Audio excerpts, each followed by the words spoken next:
Depuis quelques années maintenant, il y a tout le temps quelque chose qui nous oppose les uns contre les autres. Avant, il y avait la politique, la droite, la gauche. Ça a été le Covid, les vaccins, pro-vax, anti-vax, pro-LGBT, anti-LGBT, pro-woke, anti-woke. On est tous pro quelque chose et anti quelque chose. Mais à qui ça profite toute cette division? Pourtant, on le sait depuis toujours, hein. Diviser pour mieux régner. On le sait, hein. Mais on continue quand même d'entretenir ce truc. On est pour quelque chose, donc forcément l'autre, c'est un con. Et l'autre, il trouve que nous, on est un con parce qu'on est contre lui. Il y a quelques temps, j'ai discuté avec un ami, sa femme est, on va dire, pro-woke, et je suis anti-woke. Il me demande pourquoi, je lui explique, parce que je ne veux pas que ces gens-là aillent dans les écoles, instruire sexuellement mon fils, lui dire qu'il peut changer de sexe, lui dire qu'il peut devenir une femme, lui dire qu'il peut se faire tamponner l'oignon. Ben non, j'ai pas envie que ces gens-là aillent dire ça à mon enfant. Et lui me dit que sa compagne pense la même chose, mais dans l'autre sens. Que c'est très important pour les enfants qu'ils sachent ça, pour que ça évite, dans le cas où ils auraient envie de devenir un garçon, il a envie de devenir une femme, qu'ils sachent qu'il peut le faire, qu'il a le droit, que c'est autorisé, qu'il y a un chemin, qu'il y a un accompagnement, qu'il y a tout ça. Et en fait, quand j'ai discuté avec lui, je me suis rendu compte qu'on était tous les deux dans la défense de l'enfant. Je veux défendre mon enfant et cette femme veut défendre les enfants des autres parce qu'elle n'a pas d'enfant.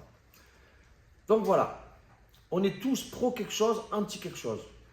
Mais ça va mal finir ça, parce que c'est ce qu'ils veulent que ça finisse mal. La mort de Crick, c'est un truc de ouf. Le mec passe son temps à discuter, il débat même pas, hein, il discute avec des gens avec qui il n'est pas d'accord. Et donc cet homme, on le tue. Alors on va dire, ouais, c'était un nazi, patin, machin, couffin. Pas du tout, c'est un conservateur, c'est un chrétien. Rien à voir avec ce que vous pouvez prétendre. La mort de cet homme, c'est un truc qui m'a fait un électrochoc. J'ai dit, waouh, si même des gens bons comme ça, avec le cœur plein d'amour, on les tue, mais qu'est-ce qui va se passer? Je pense que il faut quitter cette dualité. Il faut arrêter d'être pour, d'être contre. J'ai un pote qui a fait un statut l'autre jour, il parlait de politique. Il disait que on n'est pas forcément de droite si on est anti-gauche. Et on n'est pas forcément de gauche si on est anti-droite. Parce que dans les deux, il y a quelque chose qui peut être pris. On peut prendre des programmes qui sont élaborés à droite et des programmes qui sont élaborés à gauche et faire un truc et ça peut marcher. Cette réflexion me fait penser qu'il faut arrêter d'être pro ou contre. D'accord? Il faut survoler tout ça. C'est pas possible. La réflexion actuelle, elle est super limitée. Je vais vous donner un exemple. L'autre jour, il y a un pote à mon fils, il appelle mon fils, il lui dit, ouais, ton père, il est bizarre. Alors, mon fils, il dit, pourquoi? Il dit, ben, il met le drapeau des fachos et en même temps, il a le drapeau palestinien. Alors, le drapeau des fachos, c'est le drapeau français. Parce que quand tu as un drapeau français, tu es un facho. Et je ne peux pas avoir un drapeau français et être pour la Palestine. Je ne suis pas pro-palestinien. Je ne suis pas pro-Hamas. Je suis contre ce putain de génocide. Voir des enfants et des femmes qui meurent, ça me rend dingue. Voilà. Et je n'ai pas besoin d'être pro quelque chose pour être dégoûté de cette injustice. Mais dans la tête des gens, c'est comme ça. On ne peut pas être français, facho, bien sûr, parce qu'on a le drapeau, donc un français, c'est un facho. Hein. Quelqu'un d'autre qui met le français de son pays, c'est quelqu'un qui est fier de son pays. Mais un français, c'est un facho.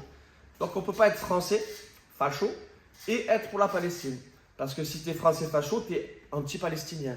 C'est n'importe quoi. C'est n'importe quoi. C'est super bébé comme réflexion d'être pour, anti. Et je me mets dedans. Hein. Je me mets dedans hein, parce que je fonctionne comme ça.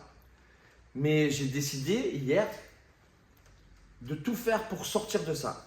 Et je vous invite tous à faire ce petit effort.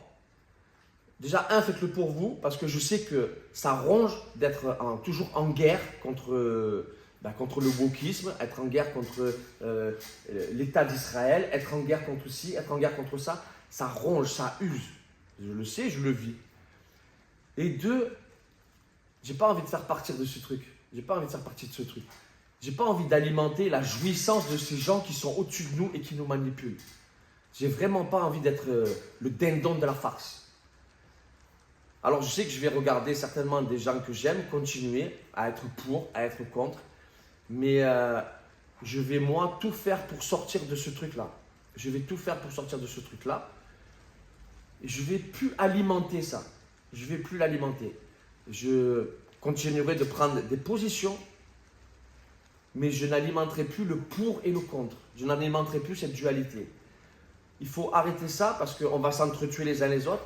On va se retrouver face à des gens qu'on aime, mais qui seront contre et nous on sera pour. Et donc on va se tuer entre gens qu'on aime. Bon, je ne veux pas en arriver là. La mort de Trick, c'est pour moi le déclencheur, la chose qu'il ne fallait pas faire. Tuer un homme bon, un homme qui engageait le dialogue, un homme qui cherchait des réponses, qui posait des questions, qui dialoguait avec les uns avec les autres.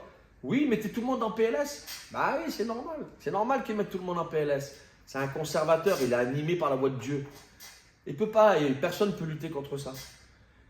Je pense que lui, ces derniers temps, il avait compris qu'il fallait arrêter ce pour et contre. Je pense qu'il avait compris parce qu'il avait nuancé un peu son dialogue. Je vous encourage tous à sortir de cette truc. Moi, je suis pour, moi, je suis contre, moi, je suis à droite, moi, je suis à gauche. Essayez de vivre pour vous et essayez de ne plus alimenter ce qu'ils nous font faire, de sortir de cette manipulation parce qu'on est vraiment manipulé. Je vous souhaite une très bonne journée. À très bientôt. Ciao, ciao.